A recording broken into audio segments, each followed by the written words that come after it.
हरदोई में पार्टी प्रत्याशियों के लिए जनसभा करने पहुंचे उत्तर प्रदेश के मुख्यमंत्री योगी आदित्यनाथ ने सपा पर सवाल उठाते हुए पूछा, क्या अखिलेश प्रदेश की जनता को बताएंगे कि उन्होंने राम मंदिर और सीआरपीएफ कैंप पर हमला करने वाले आतंकवादियों के मुकदमे क्यों वापस लिए थे। उन्होंने कहा कि जब 2012 में समाजवादी पार्टी की सरकार आई थी तो इन्होंने सबसे पहले आतंकवादियों के मुकदमे वापस लिया। 1-2 नहीं बल्कि 1.5 दर्जन आतंकवादियों के मुकदमे वापस लिया था।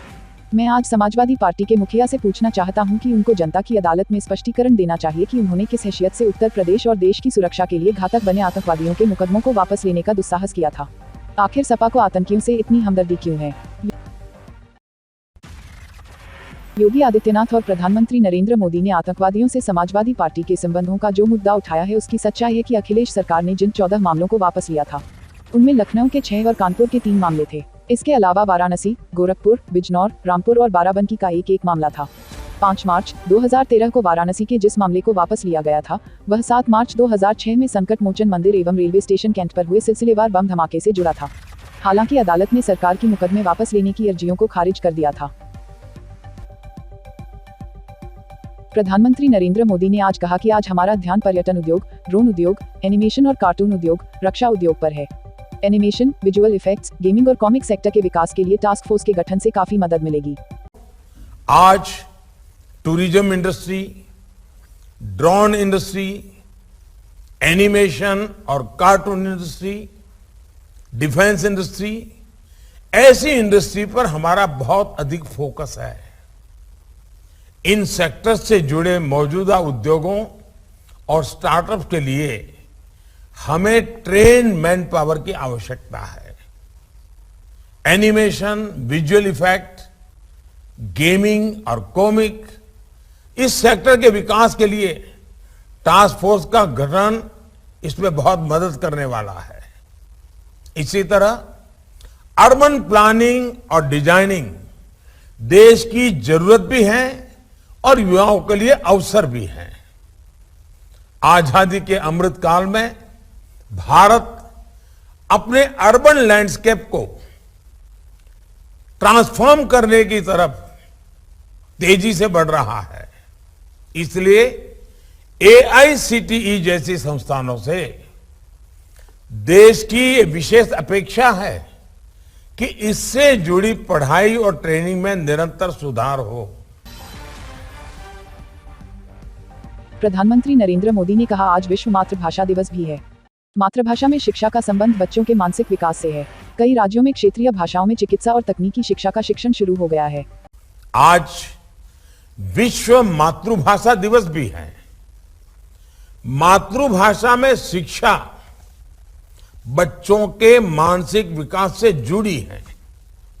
अनेक राज्यों में स्थानीय भाषाओं में मेडिकल और टेक्निकल एजुकेशन की पढ़ाई शुरू हो चुकी है। अब सभी शिक्षाविदों की ये विशेष जिम्मेदारी है कि स्थानीय भारतीय भाषाओं में बेस्ट कंटेंट और उसके डिजिटल वर्जन के निर्माण को गति दी जाए। भारतीय भाषाओं में ये e content internet, mobile phone, TV और रेडियो के माध्यम से सभी के लिए एक्सेस हो, इस पर काम करना है। भारतीय साइन लैंग्वेज में भी हम ऐसे पाठ्यक्रम विकसित कर रहे हैं जो दिव्यांग युवाओं को सशक्त कर रहे हैं। इसमें भी निरंतर सुधार करते रहना बहुत जरूरी है। डिजिटल टूल्स, डिजिटल कंटेंट को कैसे बेहतर तरीके से डिलीवर किया जाए, इसके लिए हमें टीचर्स को भी ऑनलाइन ट्रेन करने पर जोर देना होगा। उत्तर प्रदेश में विधानसभा चुनाव 2022 के 3 फेज का मतदान संपन्न हो चुका है। वहीं चौथे चरण के प्रचार के अंतिम दिन आज प्रदेश के बांदा में आज केंद्रीय मंत्री अनुराग ठाकुर ने बीजेपी प्रत्याशियों के लिए जनसमर्थन जुटाने के लिए रोड शो किया। इस दौरान उन्होंने समाजवादी पार्टी के मुखिया अखिलेश यादव पर जमकर हमला बोला। अनुराग ठाकुर ने रोड शो के दौरान कहा कि अखिलेश यादव 7 चरणों के बाद भी 100 का आंकड़ा पार नहीं कर पाएंगे। 10 मार्च मतगणना के दिन वह कहेंगे ईवीएम बेवफा है, वह करहल से भी हारेंगे। सपा का गुंडा राज, माफिया राज और आतंकियों से मिलीभगत को लोग स्वीकार नहीं करेंगे। मध्य प्रदेश में भगवान श्रीराम के चरण कमल जहां जहां पड़े थे, वहां वहां राम वन गमन पथ बनाने का मार्ग प्रशस्त हो गया है। राज्य के धार्मिक न्यास एवं धर्मस्व विभाग ने राम वन गमन पथ के निर्माण का दायित्व संस्कृति विभाग के अंतर्गत गठित आचार्य शंकर सांस्कृतिक एकता न्यास, भोपाल को सौंप दिया। पिछले 1 दशक से इस पथ के निर्माण की बात की जा रही है, लेकिन किसी न किसी अवरोध के कारण मामला अटक जाता था। असम की पद्मश्री से सम्मानित 102 वर्षीय गांधीवादी शकुंतला चौधरी का निधन हो गया। सरानिया आश्रम में उनकी देखभाल करने वाले लोगों ने बताया कि उनका पिछले 10 वर्षों से इलाज चल रहा था और रविवार रात को उम्र संबंधी बीमारियों के कारण उनका निधन हो गया। वह दशकों से इसी आश्रम में रह रही थी। प्रधानमंत्री नरेंद्र मोदी, रक्षा मंत्री राजनाथ सिंह और गृहमंत्री अमित शाह सहित भाजपा के स्टार प्रचारक अगले हफ्ते से पूर्वांचल का रुख करेंगे, जहां 5वें, 6ठे और 7वें चरण में मतदान होना है। प्रधानमंत्री मोदी 23 फरवरी को कौशाम्बी तथा 24 फरवरी को अमेठी, सुल्तानपुर, प्रयागराज और प्रतापगढ़ में जनसभा संबोधित करेंगे। गृहमंत्री अमित शाह 22 फरवरी को प्रतापगढ़ के रानीगंज, प्रयागराज यमुना पार के कोरांव एवं प्रयागराज महानगर के पश्चिमी, उत्तरी और दक्षिणी विधानसभा क्षेत्रों में रोड शो करेंगे।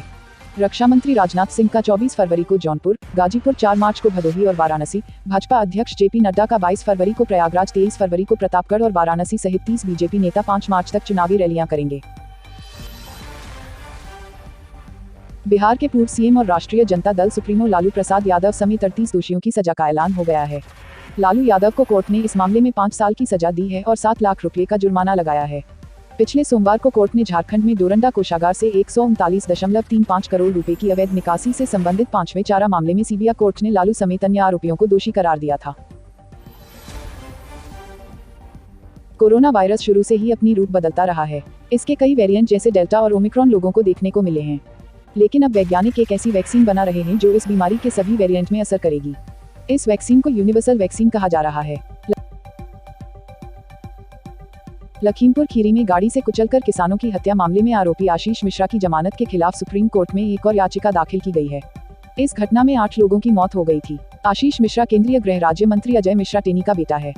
वकील प्रशांत भूषण ने याचिका दाखिल की है। उन्होंने याचिका में कहा, हाईकोर्ट ने जमानत देते समय अपराध की गंभीरता पर ध्यान नहीं दिया। Please subscribe Aviral Times for latest news update and press the bell icon to get all the latest video update.